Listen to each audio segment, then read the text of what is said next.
What is going on, people? We are back again with another Seeking Sister Wife. And to be fair, I thought that this was over. But I guess it's not, because episode 13 is here. So without no further ado, let's start off by giving a big massive shout out to every single person that is a member of the channel, that is a member of Patreon, and that is a subscriber. We continue to grow. Today, let's get into it. So I've been courting both Bina and Janae as potential sister wives. I know for a lot of people in polygamous families and polygamous lifestyles, it's a expedited dating process. And for us, we have children, we're a ready-made family that we're very serious about, and we want to make sure that we take our time. And for that reason, I'm really back and forth as to, what to do with both Bina and Janae. So let me ask you this. Say, Nina, for example, she is not in the same city as us. She has a thriving business where she is. If you were to get more serious with Bina, how realistic is that for her to leave where she's created her business? And That's a really good point. Like, I didn't think about it. Yeah, and I always want to be mindful of all that. Hell yeah. That's real. I think that Janae, for instance, like the way you sprung us on her, Yeah. I really put myself in her shoes, and I was like, would I have? All right, so I'm gonna tell you something, right? I kind of am married to both of them. hold on. What? What the hell does that even mean? I definitely wouldn't entertain it. Not two women now that I have to try to figure out and get along with. And we were different. Like, we already had a relationship, so it was different. It wasn't like Sometimes from I just scratch. fell into it, for sure. If the same scenario played out with me and Janae, I don't even know if I would have made it through that date. Like, there probably wouldn't have been a second date. Though I'm attracted to them, I like them both. Love the conversation. They're my go-to on some. I'm their go-to on some. But I just don't have that all over I'm feeling about either one of them. I'm not about to jump into nothing with, definitely not with Bina or Janae. Not right now. That's just how I feel about it. I was getting the feeling with being an Janae that it could possibly go the route of you just getting, really good friends out of it. And I know it didn't happen in this order for you and I, but are we not best friends? So I feel like That's the a good best point. thing about our relationship is that we are friends. And so don't necessarily look at that as a bad thing. You just put it in perspective though. Like, maybe this is like the best, scenario on all of it. Like, you know what I mean? So Like, then that's okay. Taryn is right to speak about the foundation of our relationship being friendship, and I have a strong friendship with both Bina and Janae. And so even if this doesn't work out with them being added as a wife to my family, that these are strong friendships and bonds that I definitely can remain and continue throughout the rest of our lives for sure. I also want you to know, I also want the freedom to continue to look.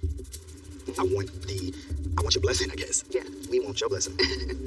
So that I can freely continue to look. Yeah, man.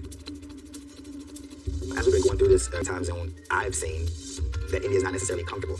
I'm just curious at where in this process does the sex happen? I don't think that you need to come to me or sis and be like, hey guys, I'm thinking about having sex with Bina. I disagree for sure. We can't have somebody else stay here. That's the hard line that I put in the sand. I mean, you have my blessing to continue to look. That's what's up. Definitely what's up. Yeah. Like, we started this process to look, and so. Yeah. I do think that we will find the perfect third wife. I feel like a third wife would only enhance what we already have. We all have so much love to give. It would be super dope if we.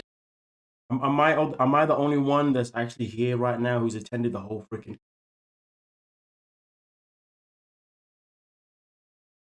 He doesn't want a third wife. He wants a third, fourth, a fifth, as many as possible.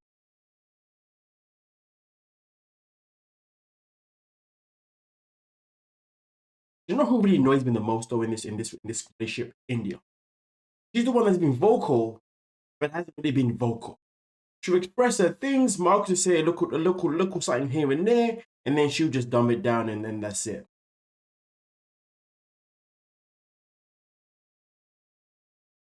I really wish that she wouldn't just say things to then dumb them down. I really wish she'd say things and actually put them into place. I want to hear India say, you know what, listen, this isn't going to work for me, it's a wrap, I'm out. I feel like that's the best direction, to be honest, because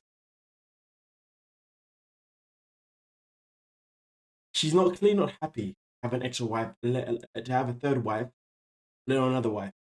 This guy is courting two women at the same time, not because he's trying to pick one of them, because he wants them both. That's why he keeps talking about the sexual part. So which point can I have sex with him then? What? Bond the way that we have. But the bottom line is, right now, we're all three comfortable in our current family, how it is. I'm hopeful, but there's no rush, and we can take our time and make sure that it's the best outcome. You're not in a committed relationship with either one of them, and so you're free to still explore options if you're not at the point to be exclusive with either one of them. Yeah, that's where my head is at. We're going to get right eventually. Right. Yeah? Yeah. For real. This courting process has been an interesting ride. We are solidified now in knowing that this is what we want to do. Even with all the hiccups, there are hiccups in monogamy as well. We are still looking for our forever person. So a nice little toast to, the search. To the search. I can't reach you guys. So still seeking, still searching, but in the meantime, can we focus on this wedding? You hear me? You hear me? What wedding? Yeah, about to get you hitched, girl. Right. We're gonna have a ceremony, solidify our relationship and just place in our. A long time coming out. I'm super excited. Let's get hitched.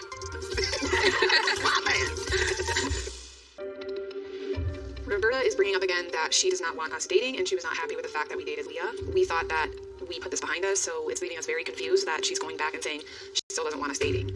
It's never our timing, it's God's timing. Eu não sentia que a gente mais alguém pra gente. I feel that it was God bringing Leah. That moment into our lives to get to know. Sim, mas não era apenas essa a intenção. This was not the intention. There's so many alarms going off in my head, and I'm wondering what Roberta's intention is in bringing all of this up right now. Como o Derek não tinha intenção em algo a mais com Leah, para serem amigos eles não precisariam ter tido um encontro sozinhos, concorda? They didn't have to get intimate, have a date. There was no intimacy. No date? No intimacy. Não, sexual. Yeah, intimate. Kisses, no kisses, friends. Eu não sabia que tinha sido algo tão longe. Eu só vejo quem eu tenho intenção de estar com a pessoa amorosamente. Be intimate with. Amigos não beijam na boca. Amigos não sentem desejo um no outro. Pra mim, tinha sido apenas uma conversa. E eu tô surpresa. Eu realmente eu não sei. Roberta is a control freak. Control freak. Let's continue. Se você sabia que eu não estava bem nem ao você encontrar com Lia, como você achou que eu fosse pensar que estava tudo ok você ter beijado Lia? E eu nem sabia disso antes. If you knew she wasn't comfortable with you going out with Leah, why would you think she would be comfortable with you kissing Leah? She said she didn't even know that. She said she just found out that you kissed Leah. And she's very hurt that to know that about now. On your last name. Right, so we're going to be a hypocrite, are we now, Roberta? Because correct me if I'm wrong, Roberta, but didn't you two get intimate even though Danielle didn't give you permission? Double standard. Eu preciso dar uma volta pra esclarecer um pouco. We should set them together as a family. I feel like she wasn't open to Leah to begin with. Feelings are legitimate, but I mean, I don't think it's the end of the road. We have the ticket. I just don't know. Things are very, very unclear. Can we just promise right now? Forget the past. Embrace our future. Work through everything as a family. Okay? Eu quero casar com Derek, mas nós temos maneiras muito diferentes de pensar. I'm not being funny, right? But like, if you're already in a relationship, and your relationship is already stable, right? You know, you're both in a good place. Then you look to bring someone into the relationship, but that person is just causing nothing but drama. Isn't that one of the biggest red flags to say, you know what, maybe, not maybe, but isn't that the biggest red flag to say, you know what, we don't need you. We'll just continue searching for someone else that's going to come in, mold with us, and we're going to have no drama. And if we're going to have drama, it's going to be very minimal, making, sort out an easiest 1 to 3. What's going on here? Danielle should be like, you know what, listen, we should just bounce. Jarek should be like, okay, you know what, you're right, we should bounce. But obviously, Jarek, he's obviously someone that's not really a man, but a real man knows his worth. If you know his worth, he's not going to mess about with a woman who's coming into his life that's going to be giving him a headache. And that is just the bottom line. He's already got life pushy anyway with Danielle. So just be on your way with Danielle and then look for another chick at some other point. Why waste time with someone that's just a nuisance? Bringing up things from the past. Crying all the time. Come on, man. Do better for yourself, Jarek. Come on, do better. I mean, obviously, I want to say Daniel do better, but Daniel doing better is her just walking away completely. But she ain't going to do that. So, Jarek, take charge. Be a man. Cool. Então, eu acredito que de início vai ser um grande desafio, porque os dois têm o mesmo pensamento e eu tenho um pensamento diferente dos dois em relação a incluir uma outra pessoa agora. Vai ser um desafio, mas eu amo Derek. As a Christian family, we love and we forgive each other. We love and forgive other people, and we work things out. I'm committed forever to her, and so she said she is also. So, I'm confident she's going to be coming to America. Coming up, it doesn't work. He doesn't bring the dollar into this relationship. And you say you know exactly what you're getting into, but you don't. I do think Danielle is being manipulated. More inclusive, but when we all do sleep in the same bed, I am kind of curious to see how that will work. So when you say sleep in the same bed, you mean like all of you are in like a king-size bed? Oh yeah, like we will have to get accustomed to the bed. Hearing that they all sleep in the same bed was very surprising to hear that for me. But it's definitely like different. I don't think I could.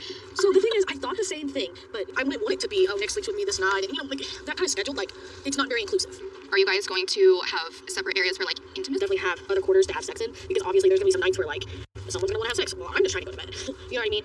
So would you just be like, oh hey, we're gonna go into the other room now? Yeah, like Nick's not running out of energy to go about it. And it's not, there's like no jealousy behind it? You don't ever feel... Well, there will be moments of jealousy, moments I have to like step back and like reevaluate and be like, okay, Danielle, this is how you're feeling, this is how it really is, let's move on this way. I don't know. To each their own, and it's very... Sounds like you're settling yourself, mate. Each of their own. Why be in a situation? Why be in a relationship where you say each of their own? That's a clear indication. Clear fucking indication that, hey, you're looking to set yourself. Pathetic. Do better. Come on. Self-worth, mate. Personal and to you guys, but I don't think I could ever do that. It just seems very unconventional. I think the whole situation is very unconventional. Being in a relationship is totally different than being with however many more people are involved, whether that's 2, 3, 4, 5, 6 to come. Yeah. I'm worried that this is like a fast, like, are we sure? Are we good? Okay, yeah, we're good. And then after it's like, oh wait, I wasn't sure. We're set up good. Is there a limit? Do you guys have a limit? Oh yeah, like there would not be more than another 2 women in our relationship.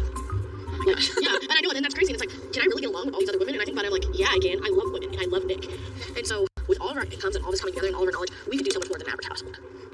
And it's not just all about the money. Nick doesn't work. He doesn't bring a dollar into this relationship. Danielle's telling me that Nick doesn't work, and I feel uncomfortable about it. I feel like it's weird to have 4 people in a house and one of them just completely not work, especially the male of the house. I feel like it's weird. There's 3 women, especially a pregnant woman, who are all working. Is he bettering himself by staying at home, or is he just sitting on his butt all day? No. Nick spends a lot of his time reading, writing. He is so knowledgeable of math and science and different aspects of life, and eventually he'll be able to share that knowledge with our kids all day. You still don't feel like he would need to do something, I guess you could say, productive? Ariel is kind of grilling me right now. Those questions about Nick's employment, it can kind of be hard to answer because I can get a little... For Nick to be able to live his life comfortably and we're able to provide for him like he provides for us, I don't want it to get it mixed up. Like, well, why don't you women stay home? Well, we don't want to stay home. I want Nick to be able to wake up and be able to read and to be able to write and to be able to spend time talking to his brother and to be able to spend time doing nothing. I do think Danielle is being manipulated. It's a very interesting way of seeing someone, thinking that they are too smart to work. I feel like even the smartest people in the world have had some type of job. I am concerned that you say you're ready and you say you know exactly what you're getting into, but you don't. That's the perspective because, I mean, this all has been super fast. And, you know, there's times I'm nervous. Like, I'm scared. I'm like, my life is serious right now. But would I want it any other way? Like, no. To each their own. I mean, I would personally never do it. I am worried about Danielle getting her heart broken and feeling pushed back to the side or pushed to the back burner because someone else joins, someone else is more cared for or loved for or has more of a sexual intimacy with Nick or any of the people in the group. I do feel that Danielle is going into this too fast. Danielle will be heartbroken, 100%. That is pending. But then again, though, the Davies family have things constructed quite well, though. To be fair with you, so she may not be heartbroken. If she was in a relationship with Marcus, she'd be heartbroken, 100%. 100%. Hey, continue. Real. So the kids are definitely aware that we're courting a potential sister wife. But because she's on the other side of the world, they really haven't got to meet her in person. Originally, the plan was to introduce Ariel and kids prior to proposal, but just with circumstances, we had to propose. So it's a little backwards from how we were planning, so we'll have to explain. Because of circumstances, we're going to put a new wife in front of our own children.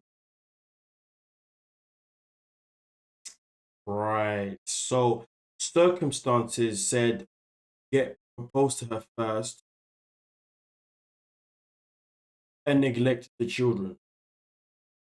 Too many people on TLC coming on here introducing random people into their children's life. People that haven't even made a bond with their children to the slightest. But congratulations, TLC. But people that you find to go on your TV shows. Every single one of them should lose their freaking children. Pick for behavior. Explain it to the kids and see their reaction. So you know how Dad took a trip to visit her, right? Yeah. On the trip, I got to know her much better. So, I actually proposed to her. Do you know what that means, Tyrion? Nope. Tyrion doesn't know what that means. Proposal is what you do when you want to marry somebody. You propose to them first. Yeah, so what Dad is doing is asking Ariel if she wants to come join the family. Okay. How do you feel about that? I'm okay with it. You are? She really likes kids. So, She better. Yeah. So we thought we'd do a quick video chat with Ariel so you guys can officially meet. I'm nervous because, I need them to be really integrated with this, really feel like they're a part of it, and not like it's something that's like happening to them. Hello. Hi. Hi. How are you? We're doing good. What time is it over there? It's almost 9. Gotcha. We've got some people here who want to meet you. Of course. having your kids accept like a new partner, like in a polygamous family, is really important. Both kids are at an age where if they feel uncomfortable, the relationship ultimately isn't going to work out. So y'all gotta squish in. Like we love each other. There we go. How are you guys? Pretty good. How are you, Tyrion? Good. What were you? Good. That's the shortest answer. I really tried candies that I got you before. Oh yeah, we did. We tried. Are there anything that you liked? Anything good? You guys remember trying the candies and stuff I brought back from the trip? I like Yeah. the Wicks. Which Oh, one? I think the like milky, chewy Oh, candies. yeah. That's the one I really bought with you, Ariel. Yeah, they're very. It's Nice. Yeah. Yeah. Oh, that's cute. Thank you. I think so too. biased opinion. All right, well we should let you go so you can get some sleep. Okay, well, it's nice to talk to you again. Yeah. Seriously. You gonna say goodbye? Goodbye. Bye. See you, babe. You said goodbye. Love you.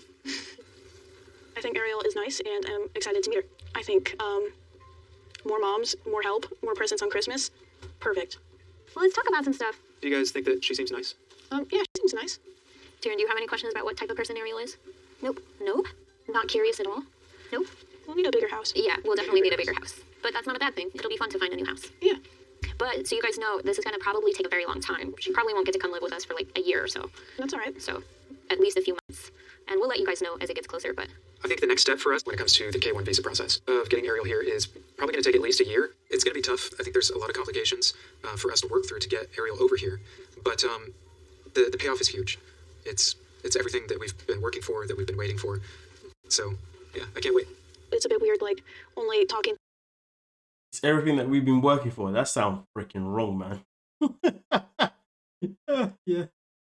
to this one person, like, once through a video call, and then all of a sudden, like, a year later, they're living with you. we're going to try to do some family vacations so we can meet her in person before she comes and lives with us here. I think our seeking journey has been long and full of failures. So I think to get to this point, finally with someone we adore and we're super excited about, it feels really good. It's kind of a relief, and It kind of like validates everything that we did to get here. none of that matters. This is great. Yeah, those were just the costs of getting to where we want to be. I'm glad to know your guys' kind of feelings on it. And if anything changes or you have more questions, just ask. So, I'm still not cool, right? Coming up.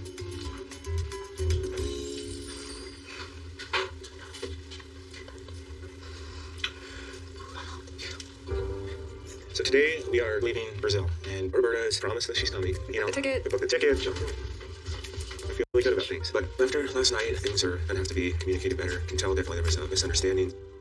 I'm glad it all came out because now it shows me we need to discuss and make sure that we're communicating better and working these things out together as a family. Ooh la la. Definitely. Feels like we're in a good place. Yeah, it does.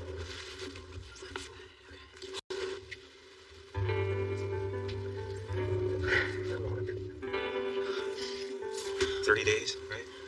3 days, or 30. Normal. 30 dias. Okay, calendar. Yeah. Apesar de ser algo bem difícil pra mim por conta da minha mãe, esse é o momento de seguir a minha vida. Com a minha família, com meu esposo, com a minha irmã. Oh my gosh. Oh, that reminds me how God says he holds all your tears in a bottle. Could you imagine a bottle of tears? Got some big bottles. Roberta truly cares and loves me, and she loves Garrett and cares about him immensely. So I'm excited to know that Roberta is going to be able to leave her mom and come to Colorado. Okay. Please, don't let anything stop you. You're getting on the plane. So, in spite of everything that's happened on this trip, all the ups and downs, all the emotions, we're a family and we're united and we're moving forward together. Head downs a lot in the beginning, but I think seeing her has definitely given me like a relief that Roberta is coming to Colorado.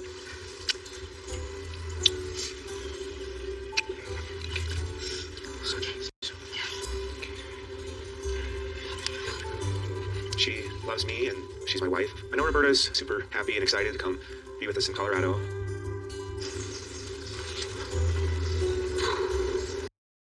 Let's take bets. Let's take some bets. Roberta is not making it to America. Go on. Let me know in the comment section. Okay, whatever. Let's continue.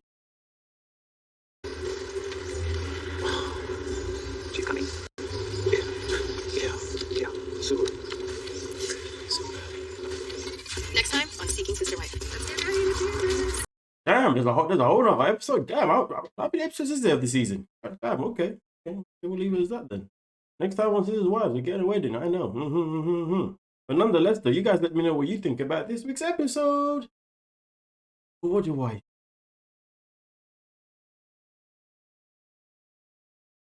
Well, here's the thing. Danielle shouldn't be getting married. Simple as that. She's settling herself. Marcus wants more than just 2 wives. He doesn't want 3. He wants 4. He wants as many as possible. India needs to legit just get up and leave. It's not rocket science. Jarek and Danielle should forget about Roberta. Simple as 1 to 3. But hey, until next week, ladies and gentlemen, let me know what you're thinking. Don't forget to like, subscribe, and peace.